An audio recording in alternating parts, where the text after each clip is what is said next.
Welcome বন্ধুরা, আজকের video হচ্ছে গুগল সার্চ বার নিয়ে। যদি আপনি গুগলে কোনো কিছু একটা সার্চ করেছেন তো বারবার আপনাকে সেই ওয়েবসাইট থেকে বারবার করে আপনাকে নোটিফিকেশন পাঠানো হচ্ছে, এবং আপনি যে কিছু সার্চ করছেন বারবার করে যেই ওয়েবসাইটে আপনি গেছেন সেখান থেকে আপনাকে মেসেজ করা হচ্ছে বা সেই নোটিফিকেশনগুলো আপনার ফোনে বারবার করে আসছে। তো বন্ধুরা, এই সেটিংটি আপনি কিভাবে বন্ধ করবেন?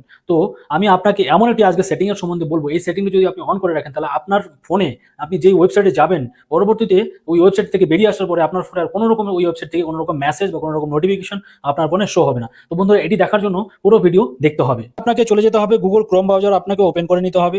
ওপেন করে নেওয়ার পরে দেখতে পাচ্ছেন এখানে থ্রি ডট, এই থ্রি ডটে প্রেস করতে হবে। প্রেস করার পরে দেখতে পাচ্ছেন এখানে সেটিং বলে একটি অপশন রয়েছে। এই সেটিং অপশনটিতে আপনাকে এবার প্রেস করতে হবে। প্রেস করার পরে এখানে দেখতে পাচ্ছেন একটি অপশন, এখানে প্রাইভেসি অ্যান্ড সিকিউরিটি বলে একটি অপশন আছে। তো এখানে আপনাকে ট্যাপ করতে হবে।